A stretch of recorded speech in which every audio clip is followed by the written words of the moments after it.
Well, it is the Midfielders podcast. You're listening to Talking Tactics, your best place to be for EPL SuperCoach content. I am your host, SE Whisperer, joined by what people are in the comments saying, my son, SE Deadly. Mate, how are you?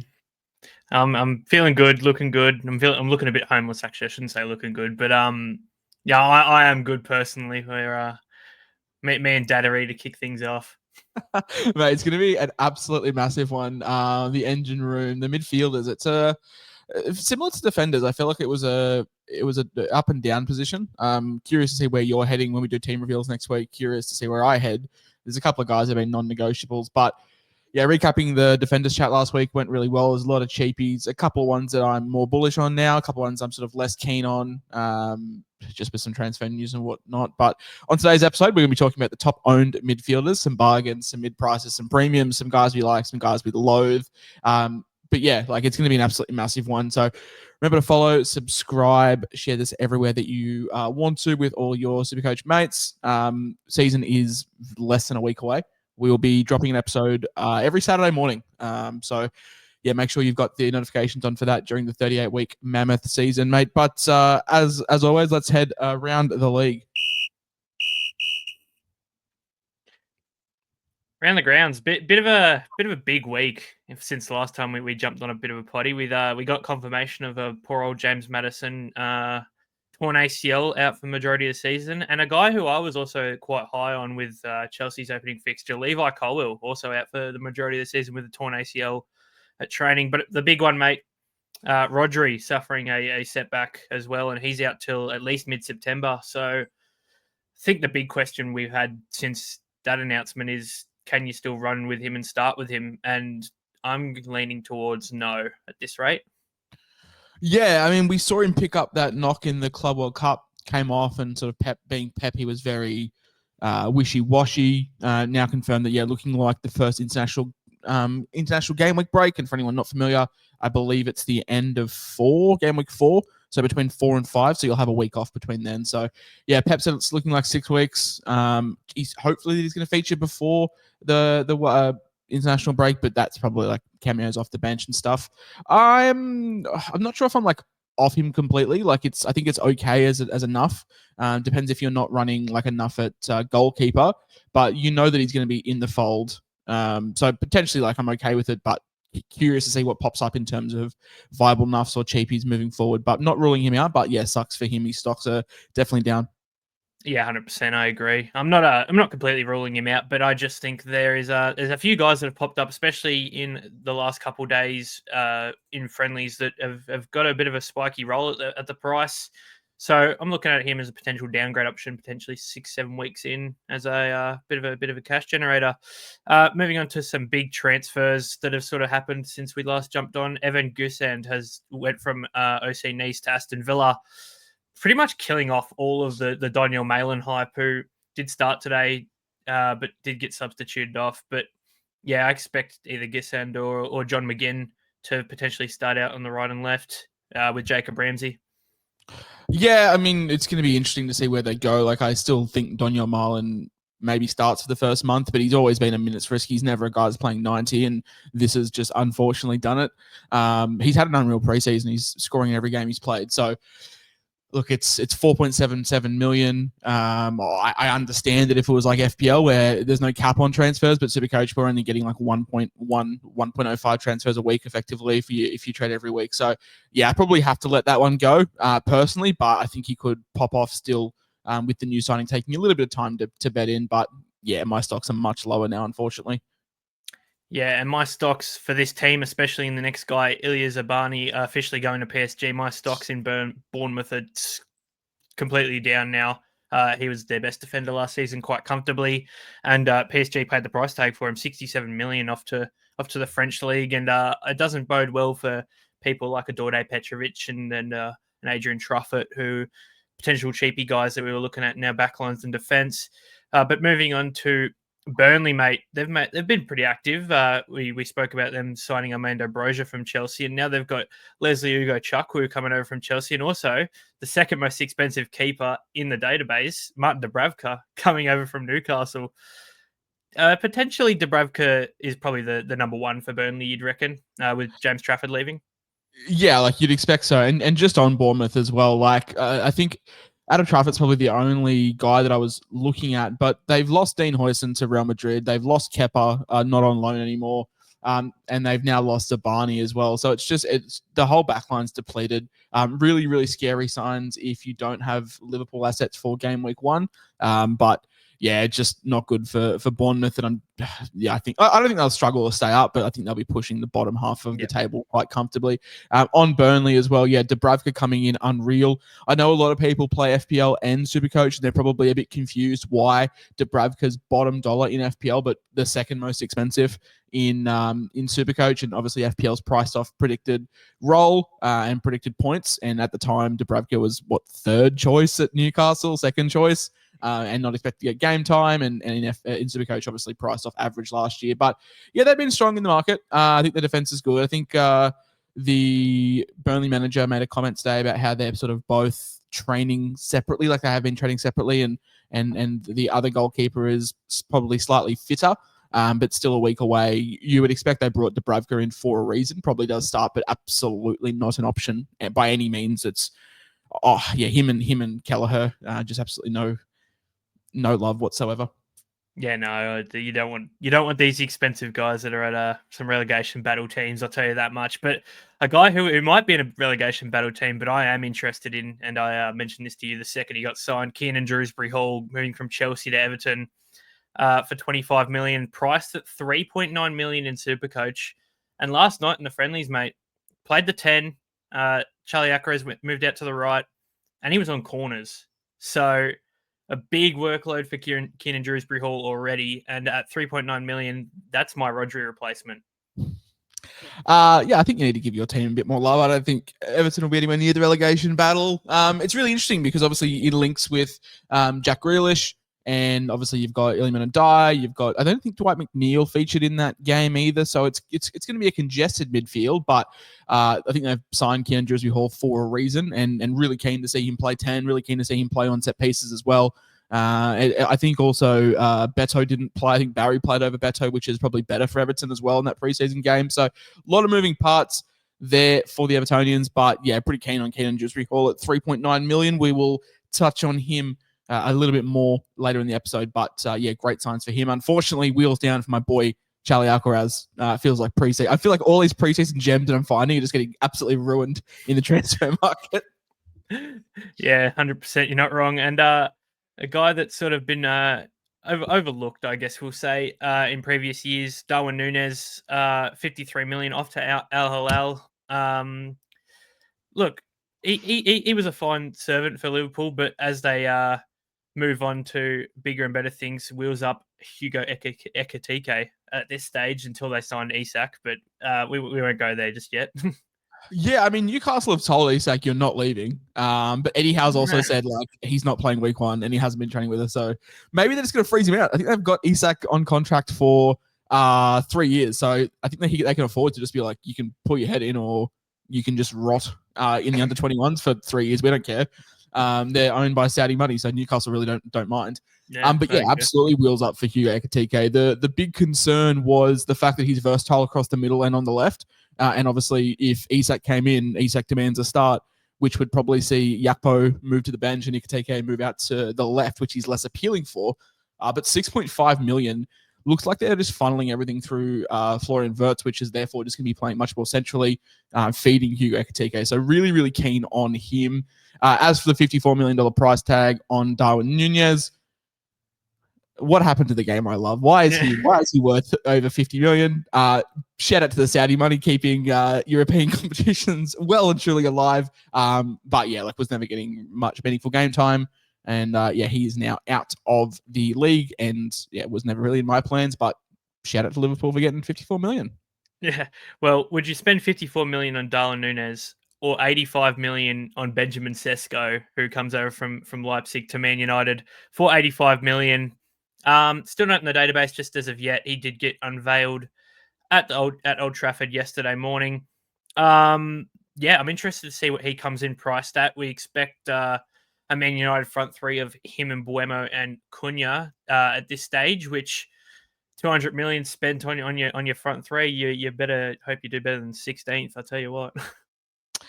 Yeah, I'm very curious because Victor Gyökeres came in at 7.5, if I'm not mistaken, and Hugo Ekitike came in at 6.5. So if I'm a betting man, I'm probably splitting that down the middle with Benjamin Sesko. Like, yeah, obviously an absolute physical beast comes through. Man United desperate for goals, desperate to take that load off Bruno Fernandes.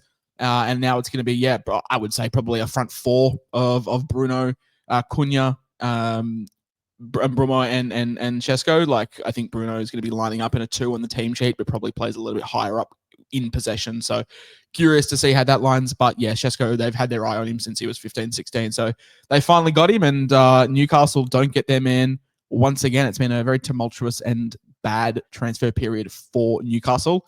I saw a Simpsons meme. It's like the beer baron when he's at the top of the hill in The Simpsons. It says, I'll get you. And it says, no, you won't. And that's Newcastle. Newcastle, we're going to get some transfers. And the entire market saying, no, you won't. So they've missed out on a lot this year. But United finally get their 9. They had their 9 in Zlatan. They had their 9 in Lukaku.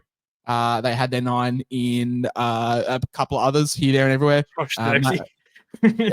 Him, Mason Greenwood, Marcus Rashford for a while there, Rasmus Højlund, Joshua Zirkzee. So they've got their 9 now for probably another 2 transfer windows, but hopefully it does work out for Benjamin Sesko. Always wary of strikers coming in from the Bundesliga. It's a tough league to transition from to the Prem, so we'll be interested to see how he goes. Yeah, 100%. And speaking of Newcastle not getting their men, the projected like Newcastle squad of players they were going to get that didn't get is probably the best team in the Prem. Oh, mate, it's like some of those like Newcastle TikToks are unbelievable. I sent one to some mates where it was a compilation of like every Newcastle player saying, "Oh, we've got this guy," and then it just cuts to Fabrizio Romano with the "Here we go" to some other team. So it was, yeah, it's good crack, and I've got no love or hate for Newcastle, so it's just funny to watch it as initial. 100%. Yeah, Newcastle do get one of their men though in Malik Thiaw coming over from Milan, the big centre back, big French boy, makes his way over for I believe 40 odd million. So yeah, good transfer to strengthen the Newcastle backline. Moving on to a few West Ham related transfers with Arthur Masuaku. What a throwback name that is. Going from Besiktas to Sunderland. Potentially gets the job at left back for Sunderland. I would think so. Which yeah, I'm not sure. I'm not sure. Like they've got Ronaldo, who we spoke about in the defensive podcast, coming from Atletico Madrid. Masuaku, like I think his best days behind him. It probably means like Ronaldo's less nailed, but they had like their preseason game the other day. It was like pretty much a full strength team, and Ronaldo did start at left back, but yeah, like it's maybe it's just depth, maybe it's just having some more options. I think Ronaldo can play a little bit higher if he needs to. So yeah, I thought Arthur Masuaku peaked like 2017 West Ham vibes. I was here for it. And last transfer we've got for this episode, Mats Hermansen coming over from Leicester, the big goalkeeper for West Ham, who probably kicks Alphonse Areola to the curb. But the whole situation with John Victor and sort of abandoning him at the airport, I'm not sure how I feel about that. I mean, I get business is business, but at the same time, you can't just say to the bloke, "Hey, we'll bring you over," and then just leave him straight at the airport because you've signed someone else. Yeah, like signing a 29-year-old from some foreign league, like that's not in Europe, and then passing at the final hour for a young, promising keeper from the Championship, I think is a better play for West Ham. I'm very curious to see. Like I think he's been brought in to be the number 1. I'm curious to see how long it takes. Obviously, we have Alphonse Areola and Wes Fotheringham on the books, which is great. But yeah, curious to see where he comes in. I would expect him to come in at bottom dollar. So he could be a guy to jump on if it does go tits up eventually. I think I'll be owning him. I think he's going to establish himself as our number 1 long term. We have no European football this year, so pretty much focusing on the Prem. I think Alphonse Areola has been serviceable, but yeah, very curious to see how long it takes for the number 1 jersey to be replaced. Yep, 100%. That'll do us. Guy that you're potentially looking at starting with as enough for however long it takes for him to start. I would have to do a bit more of a deep dive into West Ham's fixtures and see how it correlates with my looping plans. But looking at like game week 2, they play the first game and whatnot. Potentially, it's a sideways move I make from a Harry Tyra when he does officially get the number 1 spot and can hold it down for a couple games. But we'll see how we go before the season starts. That'll do us for the transfer news as we jump into a couple preseason games. We won't talk about every single one. We leave the last couple for the Forward Line podcast. But first preseason game since the last episode we had, mate, was Liverpool versus Athletic Club. The Liverpool main team did win their game 3-2, and I think the B team won 4-0 or something like that. So good day out for Liverpool. But the main team, it sort of gave us an inclination of what we're going to expect from Liverpool this season, and it doesn't really shock us. Mamadashvili started in goal with Alisson away for personal reasons. Jeremy Frimpong, Ibrahima Konate, Endo, who interestingly started at centre back, VVD, was out due to illness, and Milos Kerkez out on the left, with Dominic Szoboszlai and Gravenberch in the 2, with what could be the most dangerous strike force in world football this season. Mohamed Salah, Florian Wirtz at the 10, Gakpo on the left, and Ekatike up front. The match news in this one, obviously they won 3-2. Salah and Gakpo scored twice. Gakpo also got an own goal as well, so all amongst the goals for Cody Gakpo in this one. Ekatike got an assist, and Gravenberch, who was heavily involved with 2 assists as well. And I think the big one, Mohamed Salah missed a penalty. Oh no! I think that's just getting the yips out of the way. If you're on Salah, I wouldn't be too I'm not looking at preseason form if I am on Salah. But yeah, like it's an expected side from Liverpool. I think it's worth noting that Conor Bradley picked up a knock. There was concerns over Frimpong not starting game week 1, but Bradley picked up a knock. I think Jurgen Klopp, goodness me. I think Arne Slot said that he's going to be fine for game week 1, but it probably means that Frimpong will just be fast-tracked into the start, which is great if you're looking at him. We spoke about him last week where he was one of the top, I think he was the top-owned defender. So, no real concerns over that. So, yeah, Liverpool doing what they did, no real surprises. The beautiful thing about Arne Slot is you can probably name 8 out of his 11 like a time clock, whereas you look at someone like Pep and you've got it's Haaland, and that's really about it that you're confident on naming. So, good to see them win 4-0 and Liverpool assets wheels up. Yeah, 100%. Look, I'm after watching this game, I'm extremely high on just any of those Liverpool attackers. And an interesting thing I've noted down here is Endo. Obviously, I'd stated that he started at centre back, but when Florian Wirtz came off, Szoboszlai sort of moved up, and Endo went back into that old 6 role that he has been known to play. So, wonder if that's a thing that could potentially be where you just use Endo off the bench as a bit of a versatile asset, and potentially if they do start Szoboszlai a bit deeper, they might give limited minutes to Wirtz and push him up. So just something to note, just in case. But yeah, a few other games we've got: Nottingham Forest versus Fiorentina that happened on the same night, but there was a 0-0 draw, and I'm pretty sure I'm right. Just on Forest, they've had 6 games this preseason, 5 clean sheets, 1 goal. Load up the defense, absolutely not touching anyone. They ran very much over expected points or expected goals last year. I think they were one of the most overperforming teams. So you expect that to revert back to the mean. The defense is great though. Like 6 games, 5 clean sheets, but 1 goal scored is absolutely cooked. They did lose Anthony Alenga, so it may be worth considering if you were on like Chris Wood. I'd probably just stay away. Dan Indoy is pretty good. I'll tell you what. I did have noted in here that my note exactly says Nottingham Forest versus Fiorentina 0-0 draw. Not much to speak on. Dan Ndoye was good in his first start. That's all I've got written down. So there you go. And then moving into the next game, Arsenal versus Villarreal. Villarreal did win this 3-2. But I did send you a message at approximately 3:41 a.m. or something like that too. Obviously, no response saying Christian Norgard is very good at football. So the lineup in this was David Raya, Ben White, Saliba, Kiwior, and Miles Lewis-Skelly at left back. Ethan Nwaneri started in the Odegaard role, with Norgard playing as a deep 6, with Moreno as the other centre mid partner, and Nwaneri, with Saka, Gokares, and Martinelli the front 3. Christian Norgard was phenomenal in the first half. Only played the first half. Did score a goal off a Gabriel Martinelli corner. Most of the Arsenal starters did come off at about the 60-minute mark, which we expect, and they did play a bit of a longer game yesterday. 15-year-old Max Dowan, who is really impressed Arsenal fans, and I think the whole world, to be honest, with how they keep finding these 15-year-olds that can genuinely contribute to Premier League football clubs, earned a penalty, which Odegaard did slot with Saka and Gyökeres off the field.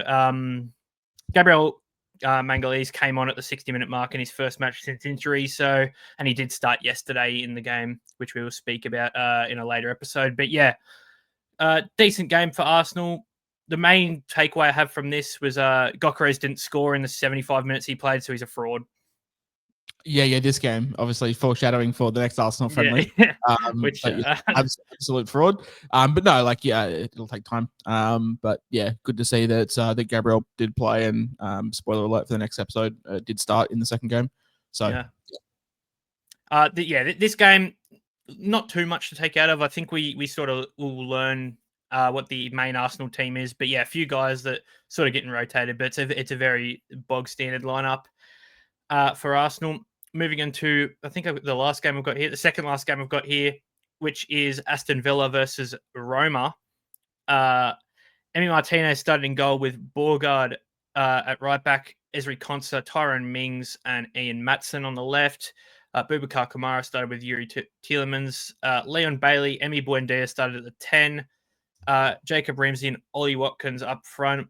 The big talking point out of this game was Morgan Rogers coming on at halftime and then coming back off 7 minutes later with an ankle injury.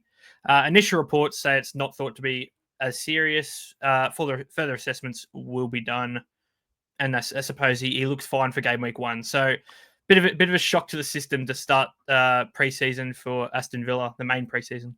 Yeah, Morgan Rogers forward only in SuperCoach, so probably less relevant in SuperCoach, more relevant for FPL where he's very, very popular. But Unai Emery said hopefully he's fit for round 1. So yeah, fingers crossed we get some word from him in a press conference, because it does probably have ramifications on a Ollie Watkins, which we will discuss on today. Yeah, 100%. Emi Buendia did score and did assist in this game. And as you said before, Daniel Malin just continues to score this preseason. Scored off a John McGinn assist. Ollie Watkins also scoring. Most of the Villa starters sort of came off at halftime that, they're up 3-0 already. So it's a good time to rest them with another preseason game in hand. And the last game that I have on here is Tottenham versus Bayern Munich, and Bayern sort of wiped the floor with Tottenham. No Dominic Solanke or Destiny Udogie on the team sheet, as they both still deal with injuries. So I don't know about you, mate, but I am completely out now on Solanke and Udogie. Yeah, unfortunately. I mean, I was never on Udogie. I thought the injury was quite serious, but obviously with Dominic Solanke, wheels definitely down. I can't touch a guy who's injury prone. I could have if I saw something in the preseason, but with it continually, going out and out and out, I'm gonna have to let it go. I'm not saying I won't own him, but yeah, we'll give it time for him to get embedded back into the team when he eventually does start. Yep, 100%. So Vicario starting. Very curious on who's gonna be on pens if Solanke does miss game week 1, obviously with Son now out of the team, so and no Madison as well. So we'll be curious definitely on set piece watch for Tottenham. I think I've got an idea, but we'll see. So the Tottenham team for this one was Vicario in goal, Pedro Porro, Christian Romero, who honestly could have got sent off, which was funny. Mickey van der Ven, who played really well for Tottenham, even despite conceding 4 goals. Jed Spence as well, starting in that left-back spot, with João Palhinha and Bentancur in the 2. Interesting point of note here, Brennan Johnson, who we thought had the right side pretty much locked down, moved from that favoured right side to the left, with Kudus playing on the right, with a guy we'll speak more of in just a sec, in Papi Matar Sarr in the number 10 role in place of James Maddison, who then got moved back into the 2 with Bentancur, with Lucas Bergvall coming on in the 10 at halftime. Richarlison also started up front in Solanke's position. That'll do us for Around the Grounds today, mate. And pretty interesting stuff, I suppose. Yeah, big one. It'll be an even bigger one next step, because we'll wrap up pretty much all the preseason coverage. But let's move. That's the wrong soundbite. Let's move into the People's Picks. We're going to be talking about who's nailed, who's overhyped, who we think's a trap. We're going to call out some surprises, some standouts. or some just overall odd picks. And we're going to use the wonderful Fantasy Football Hub player profiles because all 10 of these players, I believe, have profiles, which is great. Obviously, first one off the rip, mate, Cole Palmer. 12.7 million owned by 50.7% of teams. If I'm not mistaken, I believe he is the most owned player in the game, and for what I think is very good reason. He is, look, he was disappointing at the back end of last year. No two ways about it. But his stats are just absolutely unbelievable. He is the most nailed person in the game. Sorry, in the Chelsea team. Put up some stats on Twitter, which I will pull up eventually. But on pens, Chelsea's draw is pretty much very much golden. If I scroll down, Palace, West Ham, Fulham, Brentford, United, Brighton. So no big six teams even, taking United out of that. No big six teams in the first 6 weeks, even after that. Liverpool at home, which is like, okay, like you're going to play Liverpool. It's going to be at home, which is great. Then Forest, Sunderland, Spurs, Wolves, Burnley. So you've got one tough fixture in the first 3 months of games on pens. I think he's going to take up more right side. I've changed my my mouse color, so hopefully it's a bit bigger and you can see on the heat map there. But I think he's going to take up more of a prominent role on that right-hand side. And yeah, I know that he wasn't great at the back end of last year, but we look at like a lot of these stats. 0.5 shots in the box, going to be taking nearly a shot a game, a lot of final third balls, a lot of chances created, a lot of big chances created, a lot of expected assists, expected goals, which is what we want out of Cole Palmer. He's the one man that hasn't left my team pretty much all preseason, mate. Yeah, I'm the exact same. He was the first bloke I put in, and he still hasn't left, and I don't think he will leave. I would like to lock in, the team that just won the Club World Cup, I'd like to lock in their penalty taker and best player personally, if I can get him. And 12.7, potentially undervalued for what we know he can produce due to that back end of last season. In that sort of preseason game that he played the other day, he's got another one tonight, but the one he played the other day with, started at the 10. Estavio started on the right, new young exciting talent for Chelsea, and they sort of just interchanged roles throughout the game, which whoever needed to play on the right did, whoever needed to play in the middle did, and they sort of just left. They did like a little pivot on the right side and left Tyreek George out on the left. So I'm a big fan of Cole Palmer. It's no doubt that he's the most owned player in the game, and look, I think it's fair enough. It's just as simple down as he gets contributions. He's a good enough player. He gets some defensive stats. He tracks back a little bit, and a guy on pens for probably one of the best teams in the Prem is just simple enough. Very much a down season last year. 15 goals, 8 assists. Did average 1.38 shots on target a game, which is great. 2.1 key passes. Played over 60 minutes in 36 of his 37 appearances. So pretty much going to nab you those 2 appearance points every game. We think back to his debut season when he played a lot on the right, drifting into the same sort of channels on the right. 22 goals, 11 assists, and that was his first season.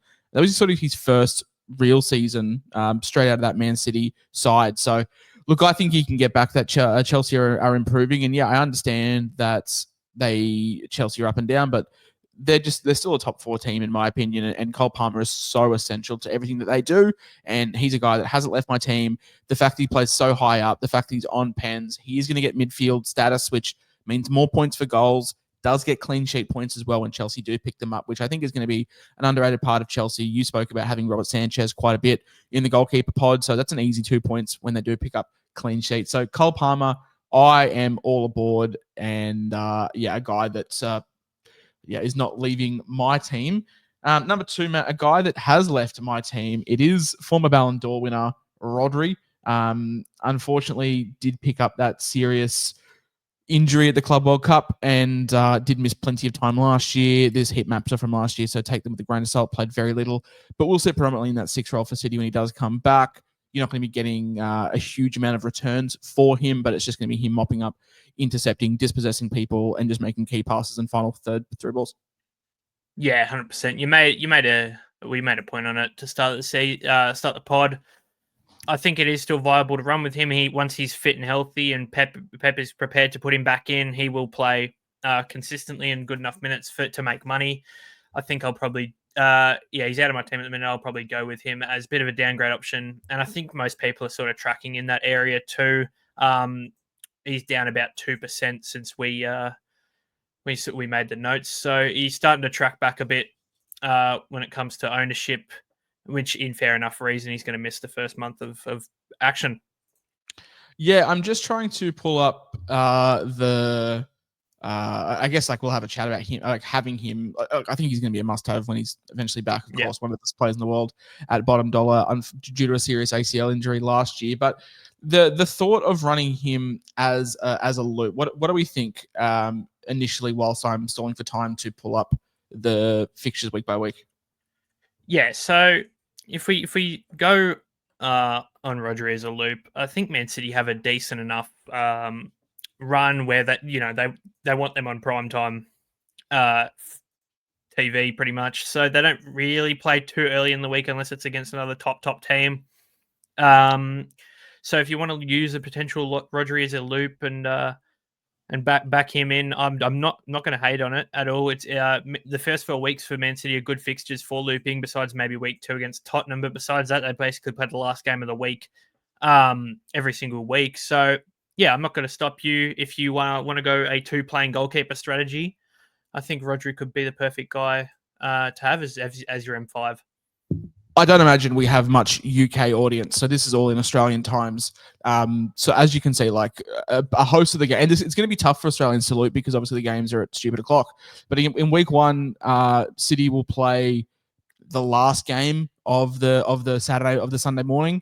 So you've still got a chance to loop. Like it's very much a C Palmer, like VC someone else through here.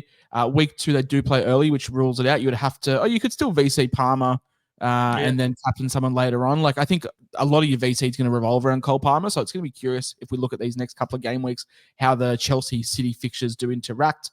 We do have Chelsea playing early on now, with Rodri playing late in week 3 as well. So great to loop there. You've got them playing the last game of the round in week 4. In week 5, you've got them playing the last game of the round against Arsenal. Week 6, you've got them playing the congested midnight slot on a Sunday. So probably not going to be able to loop there. But I would say he's back in 6. Yeah, he's probably back. I would say the first 5 weeks, mate, they're pretty good to loop, especially if you're looking at a Cole Palmer. I think they interchange quite well. Chelsea play before City in 6. Chelsea play before City in 5. Chelsea play before City in 4. They play before City in 3. They play after City in 2, which is great because you can loop Palmer as well. And in 1, they play after. So you'd probably be looking at like a captaincy on Cole Palmer and like a VC on someone else. So I'm actually okay with the idea, looking at this now a little bit more in detail, that we can maybe hold Rodri if you're keen on running a 2 playing goalkeeper setup. Yeah, it's making me think a bit personally too after saying that. But we'll dive back into the thick of things. But yeah, it's definitely a viable strategy if you don't like anyone that's particular around that price point in midfield. I think it's definitely viable, especially after looking at that. You're basically sort of forced to go Cole Palmer though if you want to do it. Yes, yeah, I think so. Like I think that's a fine. Like Cole Palmer, he's no, you're forced to go with Cole Palmer. What a shame. It's a terrible thing. Kobe Mainu, he is the 3rd most owned player, mate. He is 3.9 million, 26.9% of teams. Bruno Fernandes is going to be locking down one of those midfield 2 spots, we would imagine. So it's going to be up to Casemiro, Kobe Mainu, Manuel Ugarte. That's probably all I'd be comfortable putting in that slot. I would imagine, like, Ugarte has not been good in the preseason. I would imagine it's probably Kobe Manu's spot. So 3.9 million is great. I just think there's probably guys with more upside and have maybe more nailed roles. You can see the heat maps here is all over the place, but I would imagine he is sitting a little bit deeper somewhere around here. What do you think on Mainu whilst I change my cursor color because the blue blends in with the blue on the heat map? Yeah, I'm not completely sold on him. I think it's more of a name pick, but at the same time, we know he's a fantastic footballer. I do think with the Man United lineup will most likely be a front 3 of Shesko, Cunha, and Mbuemo, with sort of Bruno just in behind them as a potential, not a 10, but just a slightly more advanced 8-ish, with he's got to partner someone like it's got to be some sort of defensive heavy. I reckon they probably start Casemiro just for the first couple weeks, maybe a Mainu. Look, I don't think he's completely nailed. That's the biggest problem I have with Mainu. And at the same time, even when he plays, like you look at his scores from last season when the thing wasn't real, he only averaged 3.7 points. Like he and that's consistent game time, some good weeks in there. He just was meh, realistically. Casemiro in the big 25. Look, he was fine yesterday. He was fine yesterday. They had Money Mount at 9 yesterday, so anything could happen. Big middle finger to Rasmus Højlund. StatMuse. StatMuse is absolutely a great website. If you don't want to pay for Fantasy Football Hub, if you're going to do it, I think there's a link in the description. I get some commissions, so it'd be great. But StatMuse is great. You can filter through like starts, sits, minutes, whatnot. Just sort of going through the key sort of stats, like no key passes, tackles. If we like look at sort of defensive stats, this is what we're looking at. We're looking at more defensive stats for Kobe Maier in the start. So like 2 tackles, 3 tackles, 5 clearances is quite nice. 5 ball recoveries, 2 clearances. Like these are the things we want to be looking at. We look at some stats here. Like 1 tackle is not great. No clearances here. Look, I think you're banking really on with Kobe Maier. Like you're banking on clean sheet potential. And I don't know about you, but I don't really have much faith in Manchester United keeping many clean sheets. I think they're going to be more of an attacking team, but I want to be seeing, 6, 7 tackles, 4 or 5 clearances, because they're only worth between 0.2 and 0.5 points per game. Like I'd seriously look at the scoring if you haven't already, which we can probably do in the Q&A section. When he does start, like the minutes are quite good. A couple of like sporadic ones here, 64, 50, but like a lot of it is 60 plus. And when you are looking at these plays, you want to be making sure you're picking guys that are going to be playing at least 60 minutes. You do pick up 2 bonus points for that, regardless of the position. So, Kobe mostly likely for nailed. But yeah, I want to be seeing these tackles and clearances numbers go further up. I think he will be the sole man when he does eventually partner Bruno, because it's like Bruno's not he's not N'Golo Kante by any means. But for me, I'd probably think there's better options than a Kobe Manu. Yeah, in the 18 games where he played over 60 minutes last season, only a best score of 9. So I don't love his attacking upside. He didn't have a goal or an assist last season.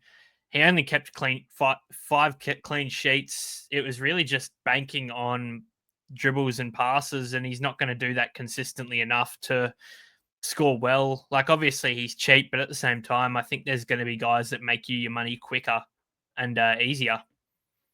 Yeah, no, I agree. It's just not quite the upside that I'm chasing. Like if he had if he was so good defensively, if he was a defensive monster, then of course I'd look into it.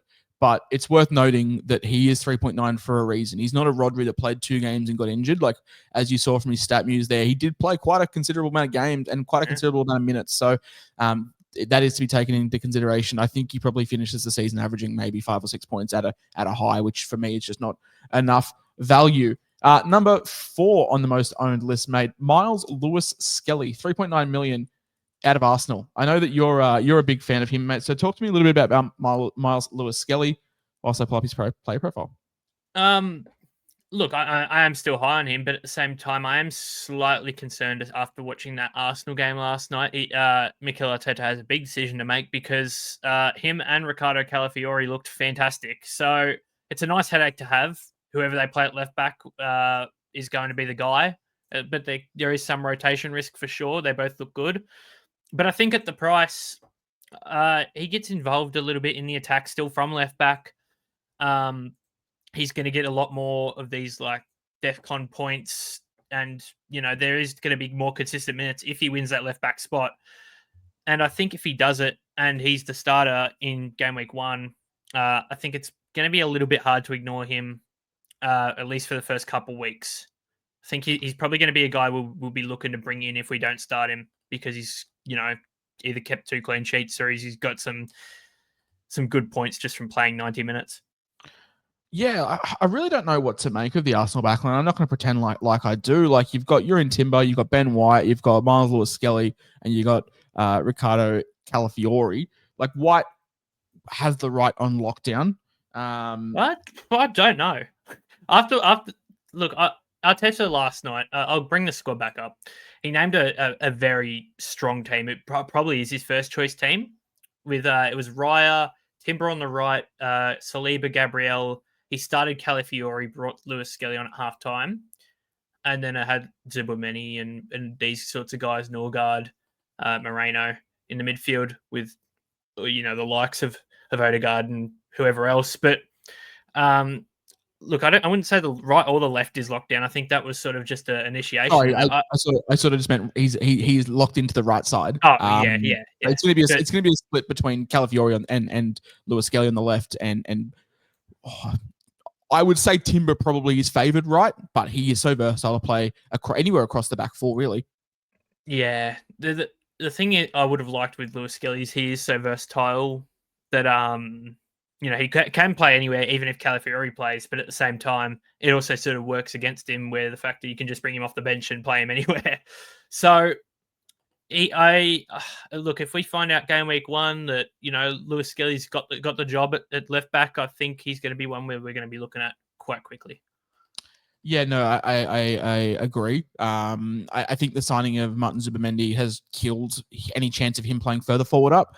And I'm curious to see how Arteta does use his back four, if both are going to be bombing on both left and right back, or if it's going to be more of a back three with one of them bombing on, and then therefore which side as well. So really curious. I can't start with Martin Zubamendi. I can start with him. I can't start with Miles Lewis Skelly at 3.9 million. I think there are a couple of better cheapy options that we will touch on. But yeah, moving on to number 4, mates. Or number 5, sorry. Also Arsenal teammate. It's Martin Odegaard.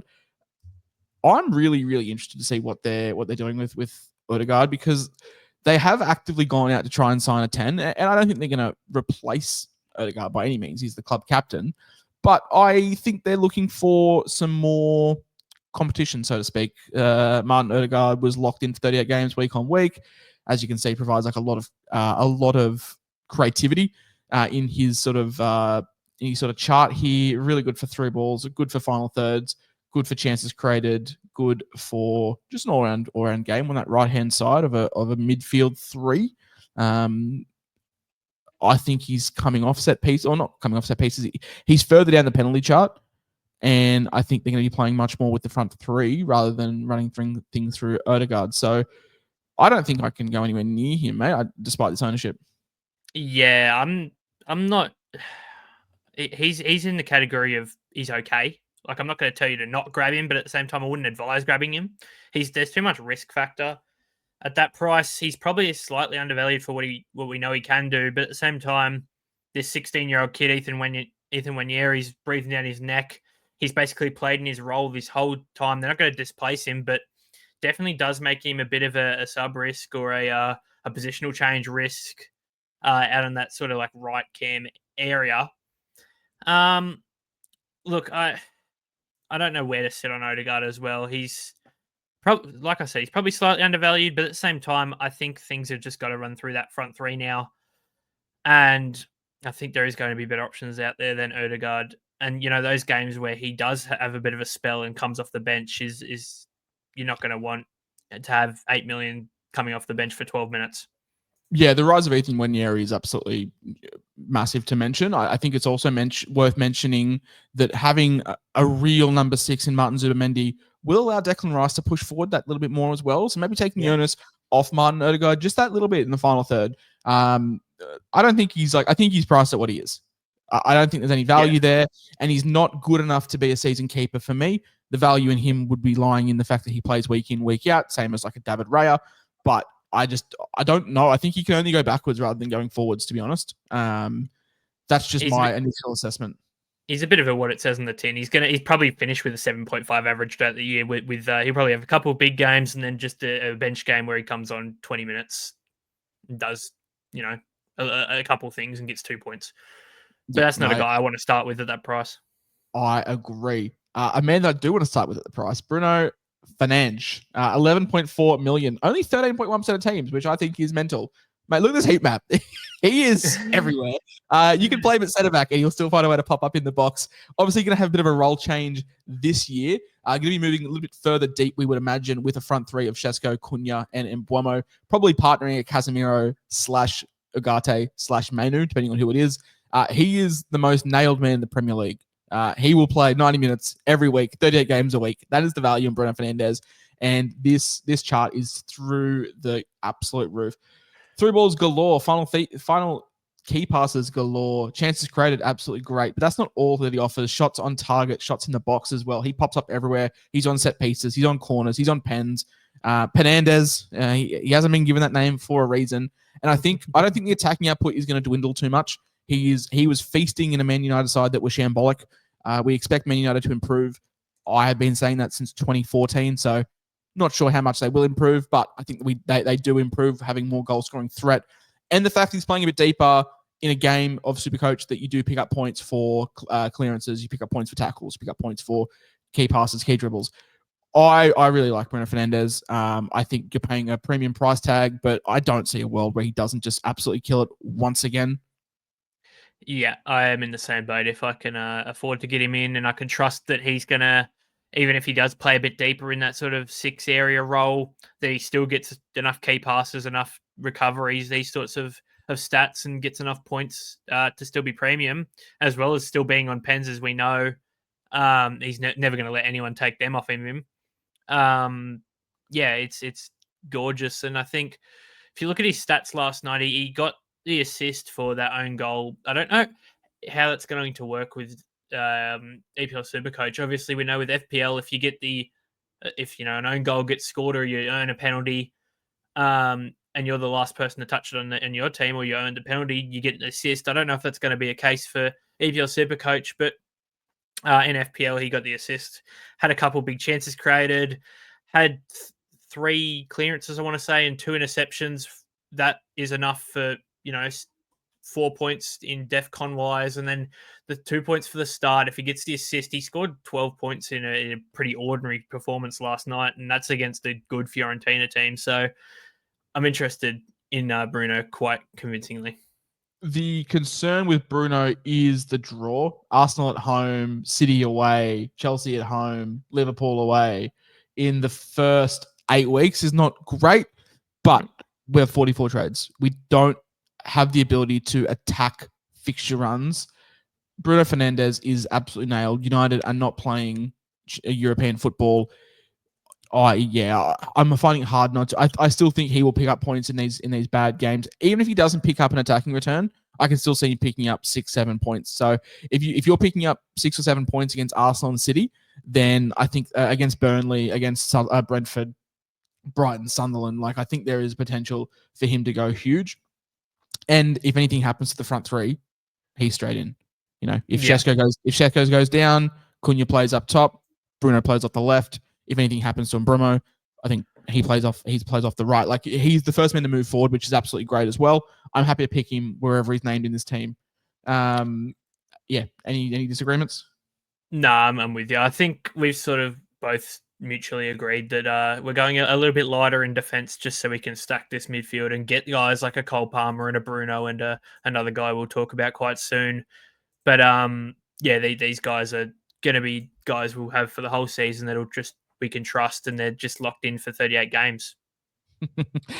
You talk on trust, and it's a pretty good segue, because I think this man could be the best. I think this man could be the best midfielder out of this list. If you told me he was playing every single week, but he plays under Pep Guardiola, and they're loaded with absolute superstars: Sevillo, Jeremy Doku, Raylan Cherky. They've got so many. Omar Mamouche. They've got so many, but something draws me to Phil Foden whenever I look at him, because the heat map is great. The data is absolutely fantastic.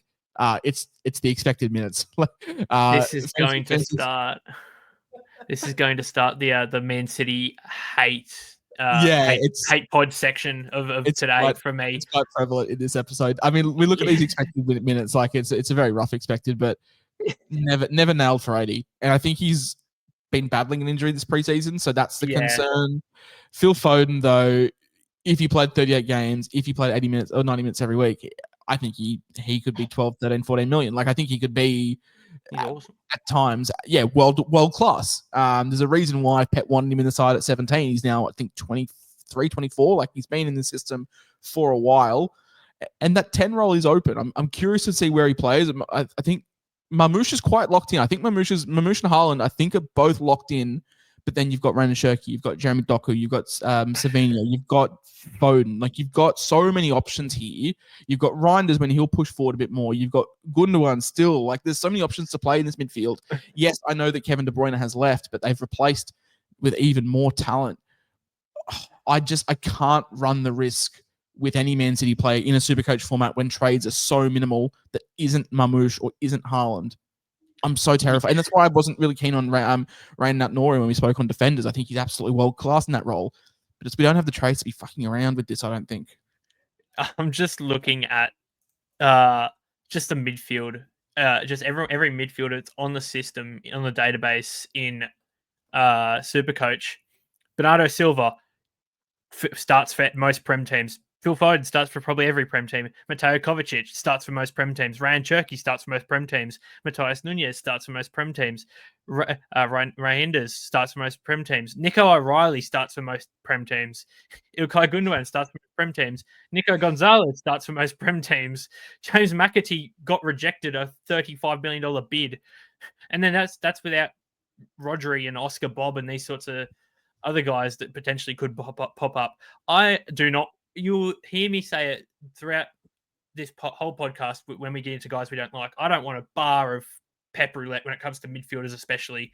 Even Marmoush, who's sort of moved back into a bit of a 10 or a winger role, he falls into that category. I don't want to touch many people in that Man City midfield because the rotation risk is just way, way too high, whether it be if they come off the bench or play 90 minutes. It's just like, if you look at Foden, the most reason people have him is because, one, he's underpriced for how good he is, and two, he still plays for Man City and there's an open number 10 role. But look at last season, he played 90 minutes 1, 2, 3, 4, 5, 6 times in a 38 season. It was a down year for Foden, I will give him that, but I still think even fully fit, there's so many there. The thing with Pep is Pep loves guys. If you get in on a run, Pep will reward you. I just think he's been burnt by Foden's, not inconsistency, but just injury. His body hasn't really helped in the last couple of years. Yeah, that's another thing.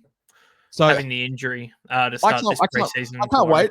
I can't wait. Foden's going to start week 1. He'll score 2. He'll score 19, 20 points, and we'll look like idiots. But I just can't run the risk. If you told me he was nailed on, he's the first player picked in my team. I have about $8 million left over to pick a midfielder, and I always keep coming back to Foden, but I just know it's never going to end well. If you pick him, look, I think he's a great pick in terms of upside, in terms of like potential. But if you pick him, you need to understand that you're betting on a manager that is absolutely batshit crazy to not be a batshit crazy, and pick your boy. And I think it's very much a big gamble that I'm not willing to take.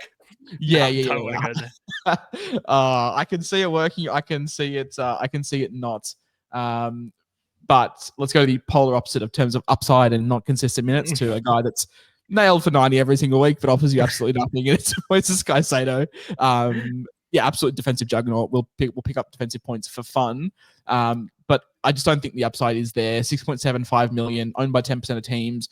I think if he has an unreal season, maybe averages 8 points, which if he has a terrible season, averages 6 points. So he's priced in between the two of those. I don't see there's enough value for me to be taking Moises Caicedo, especially this part of the season. I'm looking to make money early. He's a guy that I could finish the season with. I'm looking for just some stability and a 6-pointer to an 8-pointer every week. But Moises Caicedo is not for me, unfortunately. He doesn't offer enough attacking threat. As you can see there, the final third passes just aren't there. The crosses aren't there. Like, we're looking at 0.4 final third passes, 0.46 through balls in terms of like percentile. So sitting very much just below average for creativity. Yeah. 1 goal, 2 assists last season, but still averaged 7 points just in being consistently decent at the DM position. Look, I'll speak a little bit more about him later because he does feature in guys I like at this price bracket, but it's more so just because the Chelsea run is good to start with. We brought it up a few times, and he could sneak a couple. I'm not going to say one goal, 2 assists last season isn't nothing to scream about, but if you can sneak one in the first 6 weeks, Mate, the wheels are off. The bandwagon is in full swing. a quick cash grab. If he scores a quick goal, we're talking. If he gets a goal, we're talking probably with his extra defensive stats, we're talking 17 points. That's a cheeky mill. 10 points for a midfielder goal is crazy. So yeah, if you can pick one up, the comments will be out in full force for us. But I will say, in the mid-range price bracket for midfielders, it's so gross that I think if you just want someone that's going to score points, pick Caicedo, because I reckon there's guys in his price bracket that are overvalued at 5 million, and there is no upside to basically any of them. So if you just want a guy who you have the 6 million left over, you don't know who to put it on, just pick Caicedo, I suppose, and he's to jag something. He's not going to let you down. Like I said, I think in a terrible season for Caicedo, he averages 6 points, but in an unreal season, he probably averages 8. So it's like he can be your little basement player that you upgrade later on when you have the funds, I suppose. Yeah, no, I agree. Like I think he's fine. I think he is a fine pick. He is not bad. He is not great.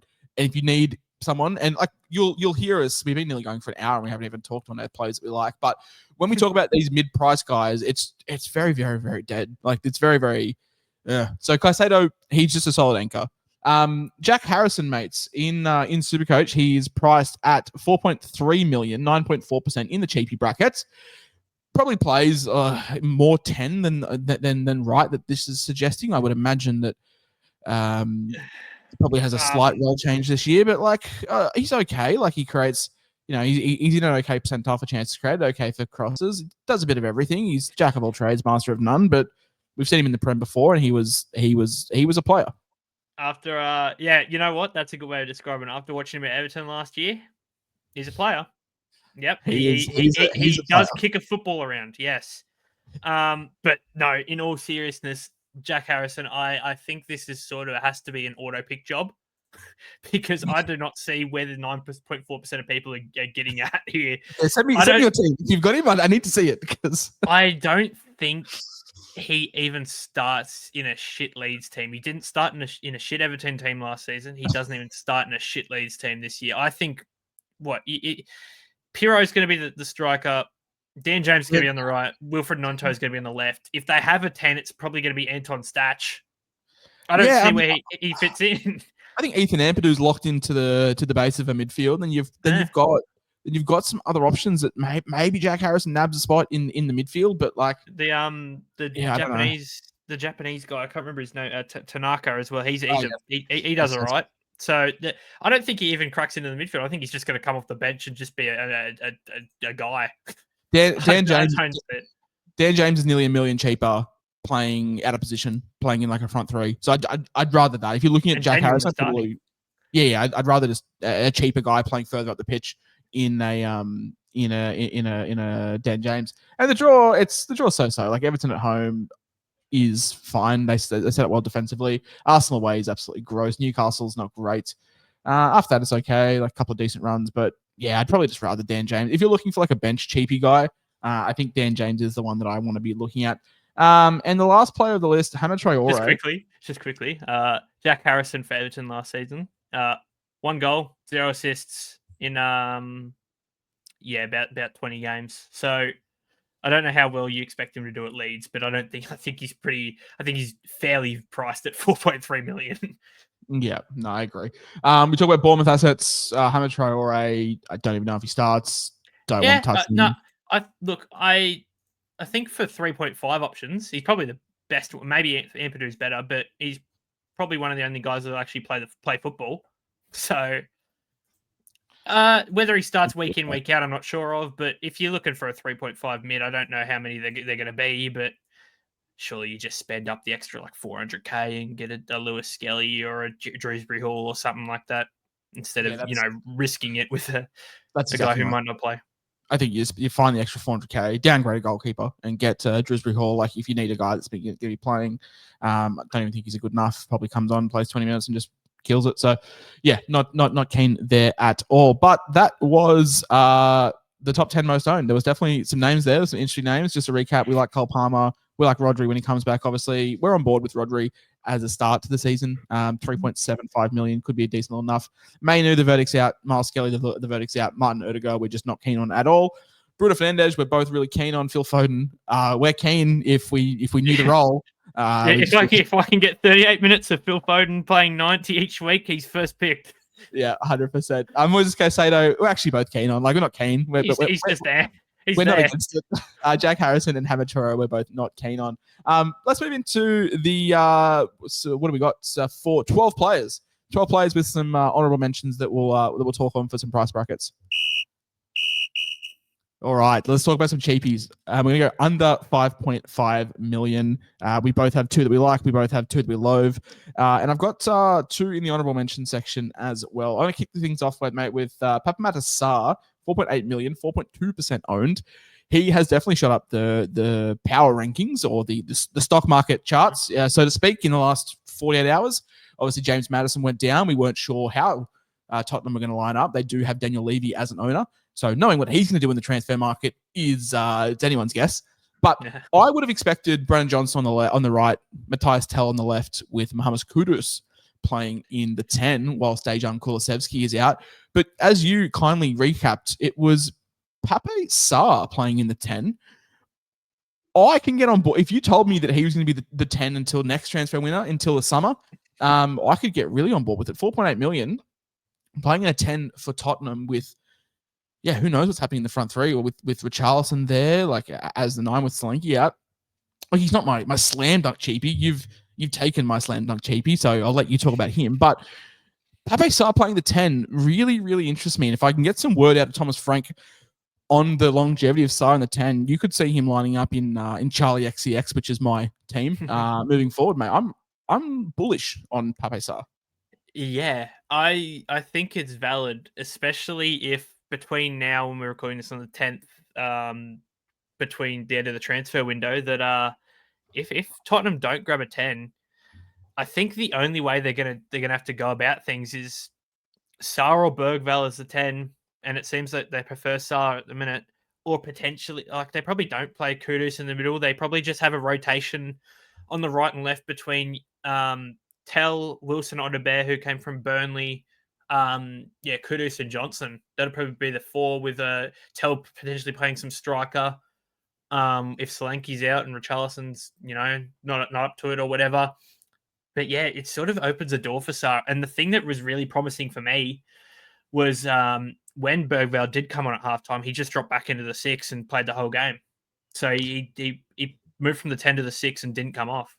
Yeah, if you're getting 60 minutes in the 10 and 30 minutes in the 6, like that's pretty good. Like, you'd imagine he partners a midfield 2 there. Like, look, the data's not great, but the data is skewed because he was playing a lot of defensive midfield last year. 0.09 expected goals. And also not even starting, really.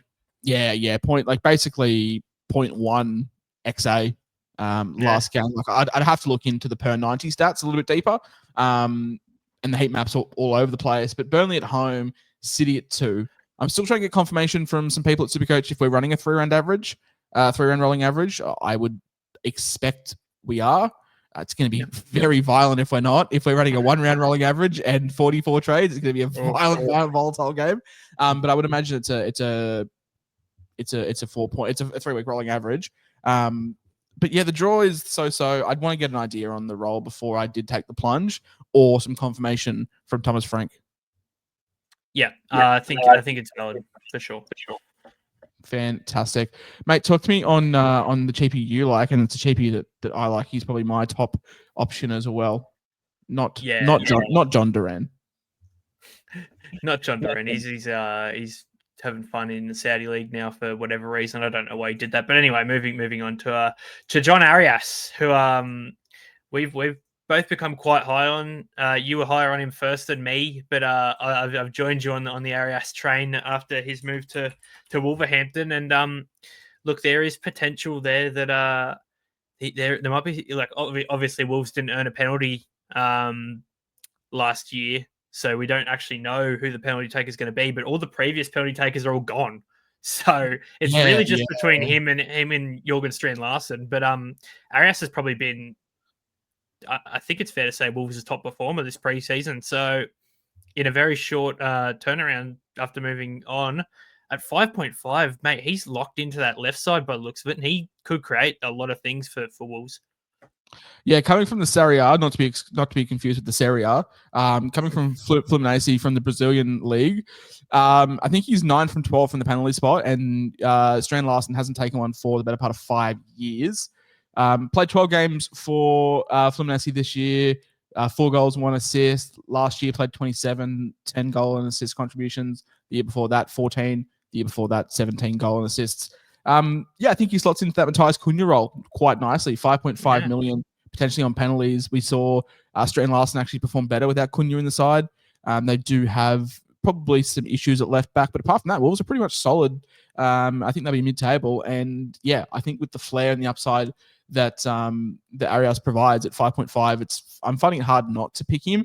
I understand that the draw is not great. If I just think of a Wolves player, we'll go with Strand Larsen just so I can pull it up for it. I think they have Man City in week 1, which is probably putting a lot of people off. But after that, it's quite nice.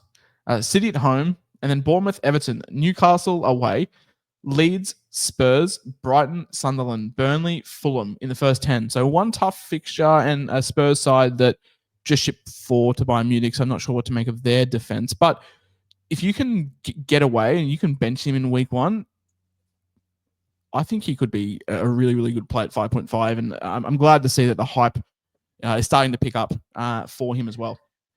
Yeah, he had a fantastic Club World Cup as well. If we remember, he led all players in chances created in the whole of the Club World Cup. So he is really good out in the wing. He's pretty much how a traditional winger is, attack with the ball. And played today for Wolves on the left. He had a few good chances here and there. So yeah, I think for sure he's a guy that I'm on for sure. I know you're definitely keen on, and I think he's going to be a bit of a pod for us at 0.9% at the minute. I'll take that any day for a guy who's 5.5 million starting for a decent team.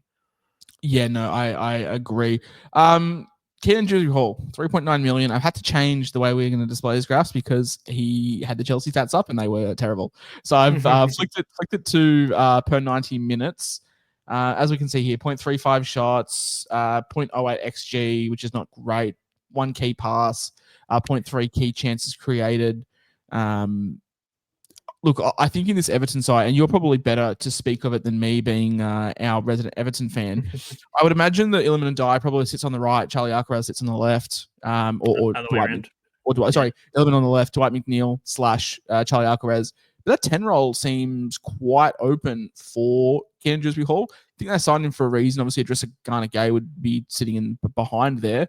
But I don't see why they've signed him to not play. I had a massive, massive campaign with Leicester a couple of years ago. Chelsea picked him up for a bit of homegrown talent, and Chelsea is doing some weird Todd Bowley things. But yeah, I mean, I spoke about how keen I was on Charlie Alcaraz, and he was 2.5 million more. I think Keenan Dewsbury Hall's got all the makings of being a really good player, and at 3.9 million, we don't need much. We just need him to start. Yeah, and I think that's what we'll get out of him. Look, I'm an Everton fan. I don't like to speak too highly of my team. I'm very, very critical of them, but we've got an easy run to start. No, I'd like to think we at least score a couple goals and provide a couple clean sheets here and there, which for 3.9 million as a potential starting 10 who either plays if he does come off, which I think he's pretty well locked on to playing 90 most games for Dewsbury Hall, but if he does, they do want to change things up. An Alcaraz could move back to the 10, or if we're in the battle for another 10 or a 6 or something like that. But he could move back to a 6, and James Garner could go off. And I think you're going to get consistent minutes with Dewsbury Hall. And for 3.9, as I said before, he also took corners yesterday. So I'm really keen. I think I don't love to have too many of my own players. I do it in FPL too. I hate having Everton players because they never do anything. But I think at this price tag, I think I just got to. Yeah, no, I'm the same. Like, if David Moyes comes out and just tells me what I need to hear, absolutely, I'm locked in. Mate, you're cheapy. We've discussed on him already. Arsenal's Miles Lewis-Skelly. Is this a pick you're really looking at hard, or is it just because the cheapy mids are probably a little bit lower? Yeah, look, there is a few cheapy mids who I don't mind, and one who I actually haven't brought up yet that I'm really interested in, after, especially after yesterday's preseason game, is Joshua King. Played Oh, in the we're the 10th. same. As I'm writing notes, I want to mention Joshua King as well, playing 10 for Fulham. So we'll talk about him in the honorable mention. Played in the yeah. We'll speak about him a bit in a second, but yeah, MLS Lewis-Skelly, very good. Look, fantastic player. I think he's underpriced. It's as simple as, if he gets the left back role, he's going to make us money. That's just as simple as it is. But I think I prefer Dewsbury Hall to him. But he's probably still at the price bracket now that Rodri's out. He's probably still my second pick, just because of how good he is. Yeah, no, I agree as well. But yeah, we've got a couple of honorable mentions because there is a couple of other cheapies that we are keen on, just depending on role. One of them being Jack Grealish, 3.9 million. We would be keen if he got the move to Everton. I think he would sit in that 10 role. Also, That's probably I don't hate if he goes to Tottenham either. They're the two that he's been majorly linked with, and either which way, he's going to be the 10 for both of them. So, and either which way, he's underpriced. So, yeah, I mean, Mum, can we have Jack Grealish? We have Jack Grealish at home. Would be just James Maddison. So, it's replacing like for like there. It's probably the big concern on Keenan Dewsbury Hall is the ever present Jack Grealish rumors.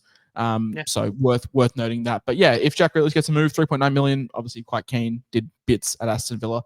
Ethan Ampadu, 3.5 million, probably playing at the base of a midfield for Leeds as well. He's just going to tick along quite nicely. Bottom dollar player. And Joshua King has played really well this preseason as the 10 for Fulham. So, mate, talk to me on him. Yeah, he played really, really well last night. I'm just Emil Smith Rowe didn't play yesterday, so I've been trying to actually figure out all morning what's happened to him, but he's sort of basically had that 10 lockdown for a couple games now. I know people have wanted us to bring up Harry Wilson, who has had a fantastic preseason as well. He's scored 6 goals or something this preseason, but I'm not too sure he's completely nailed. And I think Josh King might be the complete reason for that. I think they prefer King as a middle, Harry Wilson out on the right, who has been there. But I don't know where to sit on this Fulham midfield. We sort of said a couple episodes back, it might have been in the goalkeeper thing, that they're just a team. Like, I don't know what's going on with them. They're just there. They're just in the Prem. So I think for the price, if Josh King is the starting 10, I think it's hard to look past at 3.75 million, but everyone else is sort of just a bit meh to me. They're just there. They're all priced at about what they're good at. Fulham are a team that won't go up and won't go down. But yeah, like I'd be keen. They're a team. I'd be keen on King if I knew what the role is. I'm not really keen on Wilson. I think he had an unbelievable preseason last year and was fine. So the same thing. Still not 100% that he's locked in over, an Andreas Pereira or an Adama Traore or these sorts of guys. Even Alex Iwobi, like they've got attacking options for sure. Yeah. So they've definitely got some options. We'll talk on some players that we are not keen on, and I have to open my office door to let my cat out. So I'll let you kick us off. So for the mid prices, it was really difficult finding some guys in this mid price bracket. They're just all mid, to be honest with you. First guy I've got on my list is Moises Caicedo. Are we not discussing guys that we don't like? Oh, true. Yeah, actually, that was easy to find. I'm sure people want to hear your thoughts on Lenda Dendoncker. You know what? We'll start with him because 4.3% of people, I'm almost positive that's all auto-picked. Don't pick Leander Dendoncker. It's just simple as that. He's not going to start. He doesn't even have a spot in this Aston Villa team. That's just I'm here to let the people know that if you've auto-picked your team and you have Leander Dendoncker in it, get rid of him. Don't. Yeah, no, agreed. For me, I believe I had Kobe Manu, just putting my notes back up. I had Kobe Manu. unsure on the role, and 30% ownership is crazy for a guy I've got no idea on the role. We've discussed on him. My other one, James Ward-Prowse, 5.3 million, 3.7%. Talk about a name. Great name. 4% of teams have Jimmy Ward-Prowse. Don't. And your last one, mate, you've ragged on already. It's Jack Harrison. Anything further to add to what you've already mentioned? Don't pick him. Thanks. Moving on. All right, let's. I want it on the record, by the way. I want on the record that I wrote my notes before last night's preseason games, so I have not hopped on the bandwagon. And no confirmation. Confirmation. This for both your guys, no confirmation. Both of them, actually. Yeah. Now that I think about it, the other one got an assist as well. Both these people were on my list, were there before preseason games, so I'm claiming that. Both of them got man of the match. Yeah, exactly. And so we're going to be looking at the 5.6 million to 7.5 million price brackets.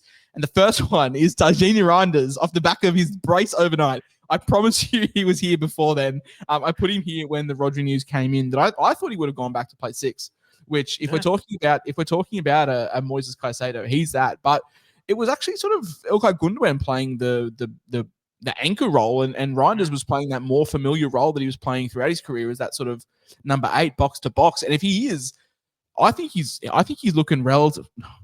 He's looking nailed for a Pep side, as nailed as you can for the first 6 weeks. I think if they're looking, and this is my thing, like I think Ilkay Gundogan, the best days of him are gone, right? If Pep didn't see Reinders as a fixture of his best 11. Like, sorry, if Reinders wasn't in his best 11, why wouldn't you just move him? But the way I looked at it was Reinders didn't go back to 6. He stayed in the 8, which to me says Pep wants him to be playing that 8 role, regardless of whether Rodri's there or not. Ilkay Gundogan can do a job for 6 weeks until Rodri's back. I'm actually really keen, and obviously having last night helped this pick. But he was an absolute stud last season. He was a stud the year before that in the Serie A. 6.5 million, I think, is a decent price for a Man City midfielder who I think is probably the most nailed out of that available cohort for now. And obviously played great last night. Scored a double. Should have had a hat-trick.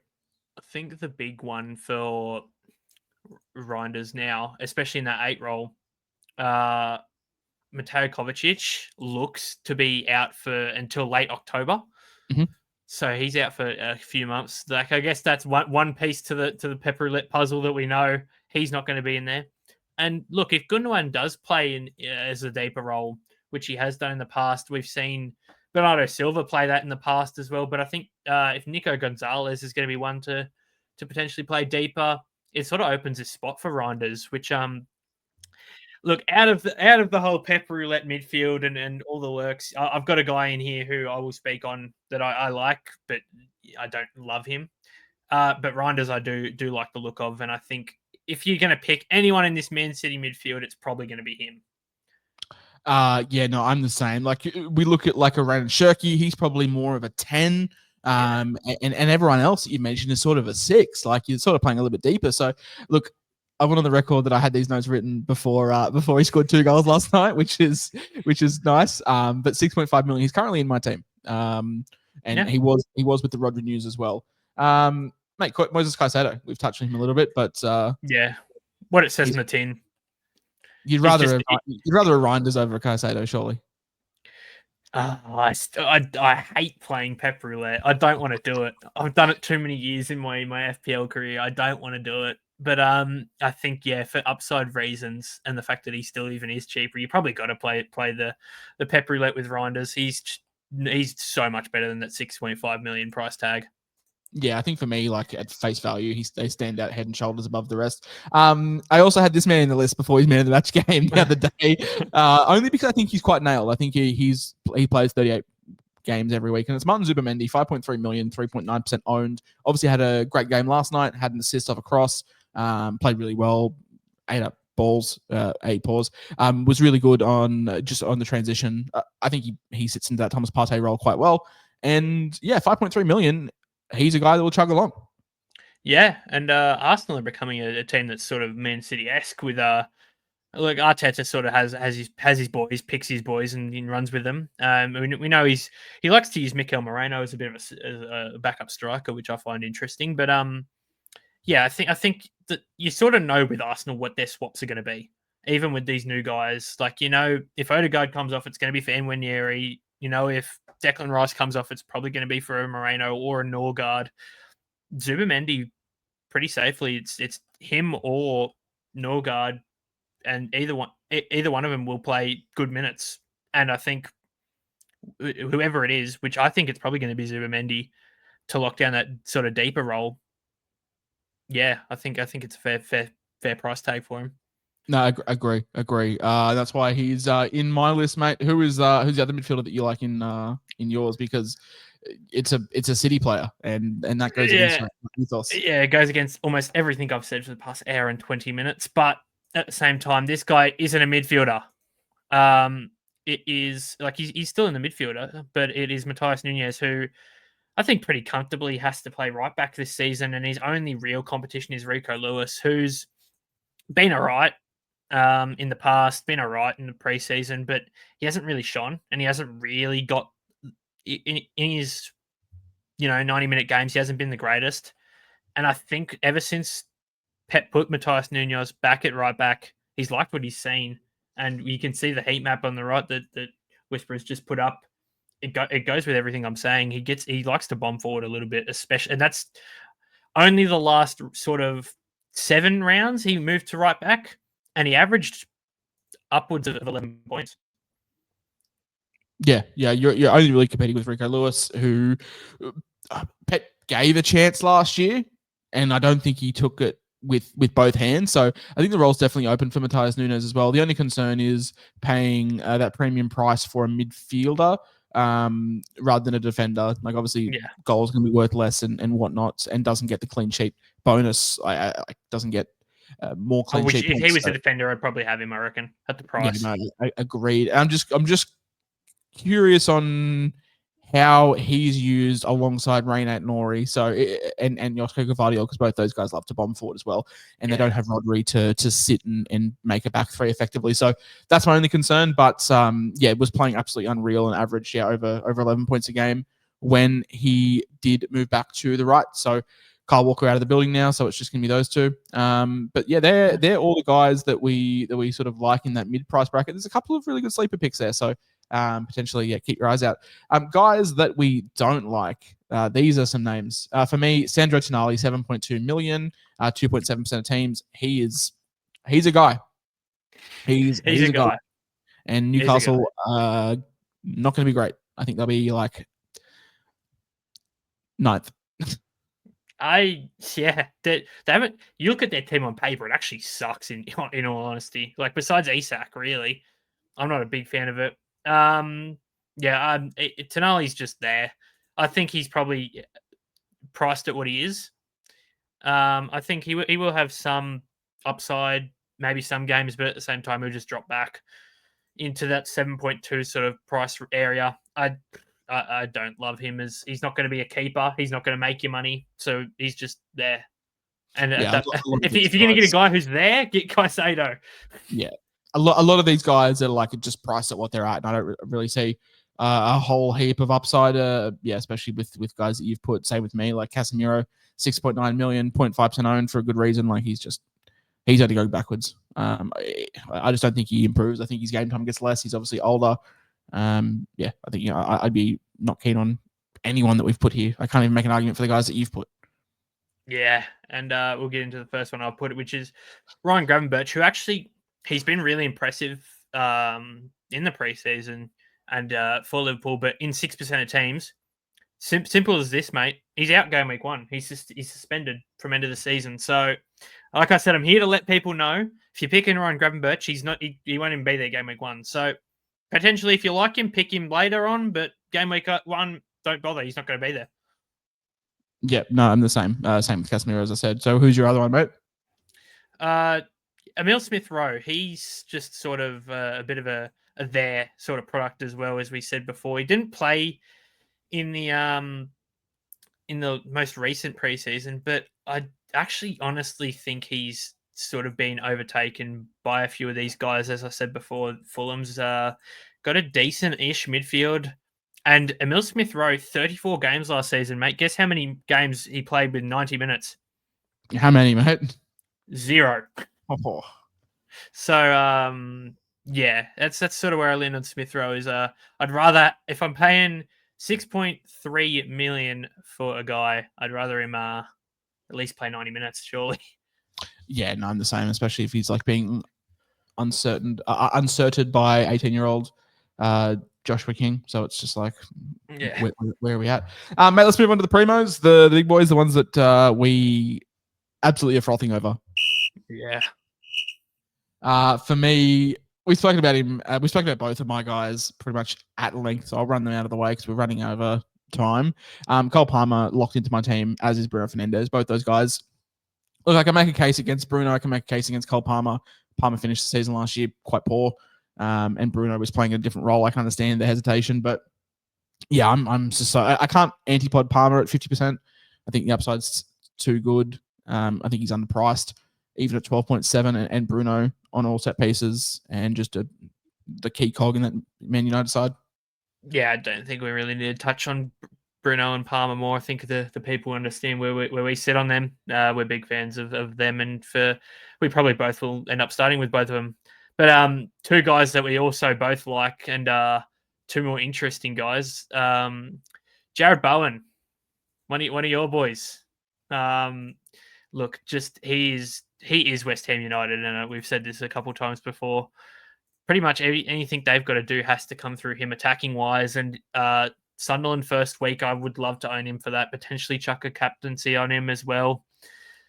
I think he's in for another really big season. And yeah, some new wingback flair with Wan-Bissaka and Juve coming off that side. And yeah, I'm pretty high on West Ham this year. I'm sure you'll enjoy me saying, but yeah, definitely good attacking outputs for Jared Bowen, and I think he's definitely worth the price tag of 11.7 million. And I think pretty simply we're gonna want to own Palmer, Bowen, Bruno, and I think this guy is one we're gonna want to own, especially if he stays at Crystal Palace. Eberechi Eze. He is a superstar of the Prem. And yeah, if he stays at Palace, he's had a phenomenal preseason and he will play such an instrumental role to the fact where you can captain him pretty comfortably if you need to. And he's got that boom factor where he could just go off. You know, I think he's pretty nailed on to minutes, especially if he stays at Palace. But the big if he goes to Arsenal, I'm no longer really interested in him. And it sort of makes me wonder where he even plays at Arsenal, probably on the left with in place of Martinelli, which is a bit gross for him. Yeah, no, I agreed. Like, I think Palace are putting there. I think if the move was going to happen, it'd be happening now, and we'd be hearing more and more about it. So I'm keen to pick Eze. If I was keen on picking him, he'd be my team. I'm absolutely keen on picking him. As for Bowen, I think the big appeal for Bowen is he's playing out of position. Midfielder playing as a right forward. One injury to Nicholas Fulkrug, and he plays striker for us once again.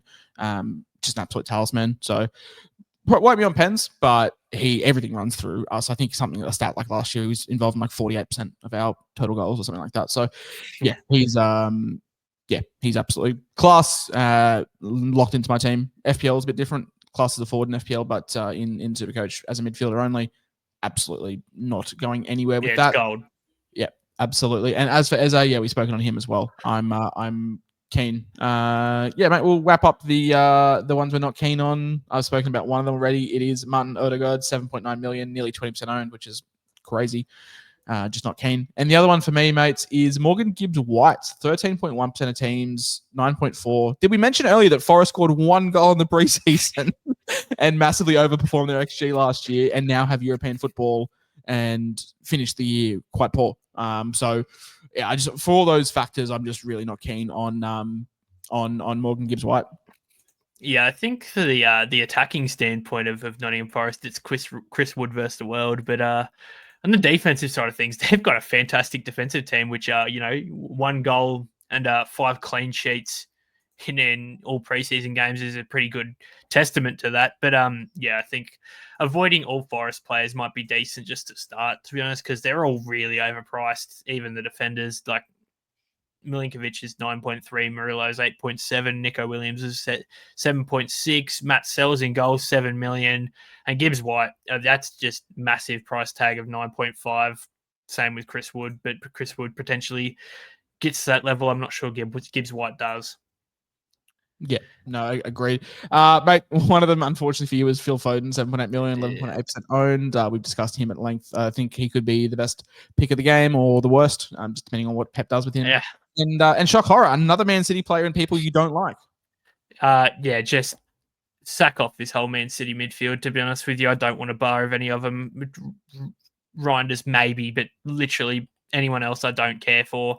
Bernardo Silva, I'm not sure where his role sits now. Obviously, you can play everywhere in the midfield, which is bad for him, good for Pep. Foden, don't think he starts consistently week in, week out. Kovacic, obviously, is injured. It's just an excuse to talk about every Man City option. Cherky's not nailed on at 10. Nico O'Reilly, he played a couple of good games, but he's just not nailed on anywhere. Gundogan's not nailed on anywhere. Nico Gonzalez isn't nailed on anywhere. Just for my sanity, please avoid Man City. Anyone that's, I'll back you with Matthias Nunez, but anyone else, don't want a bar of them until I get some confirmation from Pep, which never happens. And to Zedi Reinders, shout out my boy. Yeah, shout out him. But, yeah, as you can hear the way we're talking in terms of these midfielders, like if we're looking at one big gun, double, triple, or even four big boys, like midfield, I'm picking two primos minimum, and one of them's Cole Palmer, one of them's Jared Bowen. Just the fact they're both playing, Jared Bowen playing out of position more than Palmer, but Palmer's so obviously extremely important to the way Chelsea attack. And I'm looking at potentially having three of these boys over 11 million. So a lot of money of mine's going to be spent in midfield, just finalising the finite details. Yeah, 100%. I'm the exact same. I've right now got three primo midfielders and two sort of cheaper options, which I think is potentially the setup I run unless I downgrade a forward or a defender who I'm not too keen on, and get a fourth key midfielder. But yeah, midfielder is going to be the position I stack up in for sure. Hour and a half. We managed to get through all the midfielders in quicker time than I expected. We had to cut a fair bit out, but just a quick recap. We spoke about the top 10 players around the grounds, transfer news, mid prices to look at, mid prices to avoid, and the primo boys up top. Mate, what's to watch this weekend? Obviously, between now and the season starts, you'll be listening to this one on Monday morning. So between now and Friday, it's just about getting those final press conferences. We'll have some press conferences from managers on Thursday and Friday, which are very, very key to listen out for in terms of the information they're going to be giving, trying to get an idea on teams. The beauty of SuperCoach is it's a rolling lockout, so we will get teams now before every game, which is great. Next week's episode, it's actually going to be on Wednesday as you guys listen to this. It'll be the forwards. We'll be wrapping up the forwards, the men leading the line. And after that, we'll be discussing our teams, and we're trying to do a Q&A. I'm sure you guys have plenty of questions for us, so we'll try and answer all those ones in one short episode. But once again, we do ask for a 5-star review, a like, a subscribe on YouTube as well. We'll be here every single week for 38 weeks on a Saturday morning for you guys to get stuck in. But this has been the Midfielders podcast. We got through it. It wasn't all doom and gloom, deadly. And mate, I will see you for the forwards. Bye.